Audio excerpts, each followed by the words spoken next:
My name is Tanila Oki, and today I'll be discussing a research article titled Fatal Attraction in Rats Infected with Toxoplasma gondii. I found this research article very interesting because usually when we think of mice and cats, we see them as enemies. You know, we think of Tom and Jerry and how Tom is always chasing Jerry around or the other way around. Regardless, we know that mice do not like cats because cats are the predator and mice are the prey, and cats eat the mice. However, in this research article, it talks about how a parasite, Toxoplasma gondii, actually reverses this relationship when it comes to mice being attracted to cats. At the beginning of the research article, it talks about the manipulation hypothesis, and this is when a parasite intentionally alters the behavior of its host to increase the probability of its transmission to an unaffected host. So what this basically means is that a parasite will target a intermediate host, and in the fact that it will um, finally get transmitted to its definite host, which is the host that it wants to be in, because that's the host that it can reproduce in, and that's the host where it's mature. So in this example, the mouse or the rodent would be the intermediate host, and the definite host would be the cat. So that's what Toxoplasma gondii does. The research article talks about how this is one of the parasites that it infects warm-blooded animals and causes a disease called toxoplasmosis. And so, like I said before, the parasite finds its way into a intermediate host so that its end goal is to get into a definitive host. So, like I said before, cats are the main target for cats are the definitive host for T. gondii. What happens? How is T. gondii? How does it end up getting into cats? Well, there's multiple ways that it can get actually into a cat. First of all, cats shed T. gondii oocytes with their feces. So that means that if a cat plays around or is in an environment with other cats, it's able to get that T. gondii oocyte just because it's around those feces and it plays with it or touches it, and it can be ingested that way.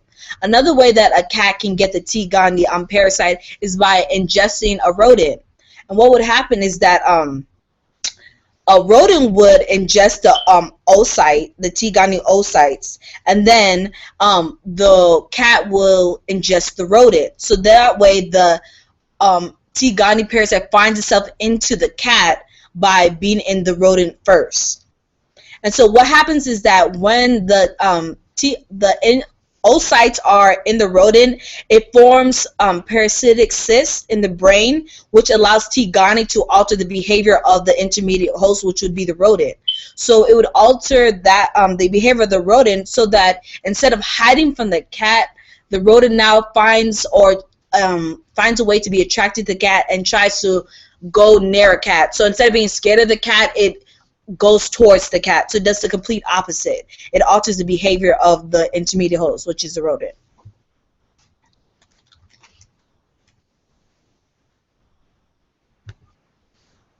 So how T. gondii affects the rodent is that it increases their activity, it makes them move around a lot, it makes them run around a lot, and then it decreases their neophobic behavior. And what that means is that it decreases their fear of being out in the open. So it makes them want to move around and be out in the open, even though that there might be a predator around. Naturally, rodents have an innate detect for cat odor, and that's how they're able to stay away from cats. So the research article wants to figure out if T. gondii parasite interferes with the rodent's innate detection of cats. If the rodent is attracted to the cat, there must be something that T. gondii is doing to make it attracted to be around cats. So does it interfere with the rodent's detection of cat, or does it just make the rodent not even care if a cat is around? So to figure this out, they started by taking laboratory rats who were T. gondii negative at first, And then they, for the experimental rats, what they did was they injected 20 cc's of low virulence cis-forming RRA strands into the rodents. And then for the control rats, they orally injected them with isotonic saline, just regular isotonic saline. And then they killed the rats, unfortunately, with carbon dioxide. And they used microscopic examination to see if T. gondii cysts had formed in the brains of the rats. So what they found out was that 23 rats were infected with T. gondii and 32 rats were uninfected by T. gondii.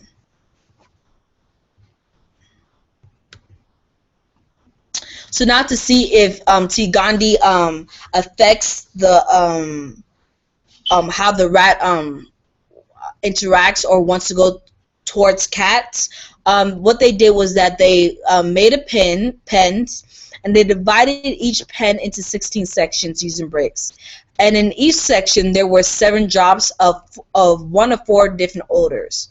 One odor was a rat's own odor. So what they would do is take hay and use the rat's urine over the hay. So that was the rat's own odor. The second section was a neutral odor, which would be hay and just like water.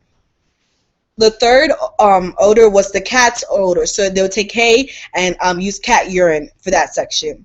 And then the fourth odor smell was a rabbit's smell. So they used hay and then used rabbit urine. And the rabbit, the reason they used a rabbit is because it served as a control for a mammalian that was a non-predator of the rodent. And they also, so that the mice are smart, so they also switched the position between each trial so that the rodents did not memorize what odor was what. So each trial they would switch the order of the odors. So what they found was very interesting, but not really quite of a surprise. As we can see in this graph, we have 8 bars. The white bars represent the non-infected rats, and the black bars represent the infected rats. And so there's own, neutral, rabbit, and cat. We can see for their own odor that it was pretty much the same between the non-infected and the infected rats. The difference was not that much. And we can also see that this is the how many times the rodent visited this section. So for the white and black for their own, it wasn't that big of a difference. Same thing with neutral and rabbit. The difference between the infected and the non-infected rats is not much. Also, we noticed from the researchers noticed was that the rodents visited their own odor more than any other odor that was available. So when we get to the cat, which was going to give us most of our information, we see a significant difference based off of the bars. We see for the non-infected cats, they did not visit the cat odor as much. However, for the rats. However, for the infected rats that were infected with T. gondii, we can see that their amount of visits towards the cat odor is way much more.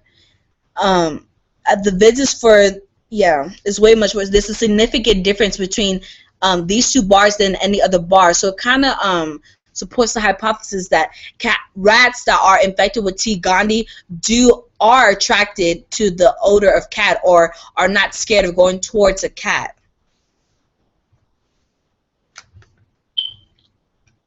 And this slide basically repeats what I was saying, that between their own smell, neutral smell, and rabbit smell, there was not a big significance. When it comes to the cat, there was a big significance. The uninfected cats had a healthy opposition towards the cat scented areas, because of course they don't want to go towards a cat because that's a predator. So the uninfected rats naturally did not go towards the cat, but those that were infected with T. gondii did the exact opposite. And this is figure 2. And Vigor 2 is just showing us the cumulative preference. And so we see that the data above the x-axis represents the relative preference for the cat areas, while the data below the x-axis indicates the avoidance um, of the rats.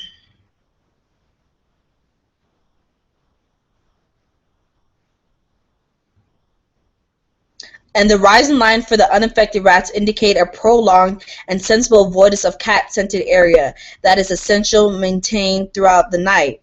In contrast, T-Gandhi-infected rats tend to exhibit a preference for predator-scented areas. The difference between unaffected and T-Gandhi-infected rats is significant from the third sortie onwards. As we can see, as time, rats that were infected with T-Gandhi were had a high prevalence of being attracted to cats or going to the section where there's a cat odor, and the rats that are not infected had a high prevalence of not going towards that section. So the main results was just that it appears that T. Gandhi can manipulate the cognitive perception of the host in the face of predation risk. This is a very significant thing because when it comes to humans, T. Gandhi can cause toxoplasmosis in humans. And so this is important because we see that with patients that have toxoplasmosis, they have an altered personality or an altered IQ, and the results off of this article can maybe give a reason why their personality is altered. Maybe it has some effect, like it has in the rats. They haven't gone that far to see if it has that same effect on humans, but that can give some kind of explanation. There wasn't a lot of weaknesses with the article. One thing they could have added was that they could have added a section where there was a urine or odor that was a prey of the rodent, to see how that affected the result, to see the rodent was attracted to that at all, just to see if it had any effect on the results. Also, this kind of information is important when it comes to humans because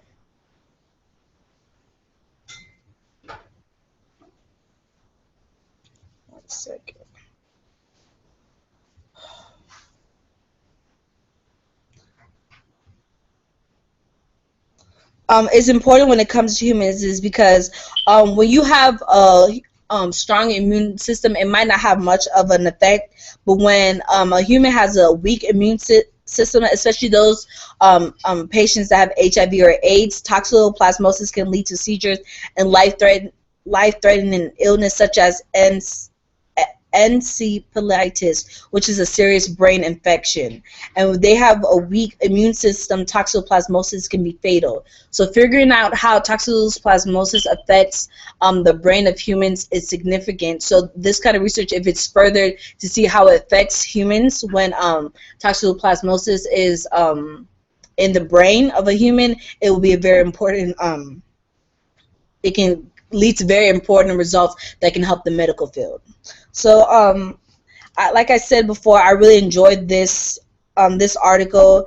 It was very different than what you would usually think would happen. Like I said at the beginning, usually when we think of cats and mice, we find them as enemies, and they do not, especially mice, they're not attractive to cats. But however, this T. Gandhi parasite is very, in a way, it's such a smart parasite, and it's weird to say that, but it actually manipulates its intermediate host to be attracted to its predator, so that it can reach its definite host. And one way that they said, the article said that this can happen in rodents is that the T. Gandhi parasite blocks NMDA receptors in the amygdala and causes rats to just approach cats and have a no fair kind of attitude. And it was just something that was just so amazing to me, that this parasite could do this much. So further research on how this parasite affects the brain would be very important, because I know doctors say that pregnant women should not even go towards cats, or even change the cat litter, because they know that once this gets inside of a human, it can cause different effects and different mental illnesses. So just further research, taking this research that these scientists did in this article and further research towards how it affects the human race, even though that's unethical, we wouldn't really know a way how to study this, but if they could find a way how to study this in humans, would be a very good approach. And that is the end of my presentation. Again, my name is Tanila Oki, and I was summarizing an article called Fatal Attraction in Rats Infected with Toxoplasma gondii. Thank you for listening. Goodbye.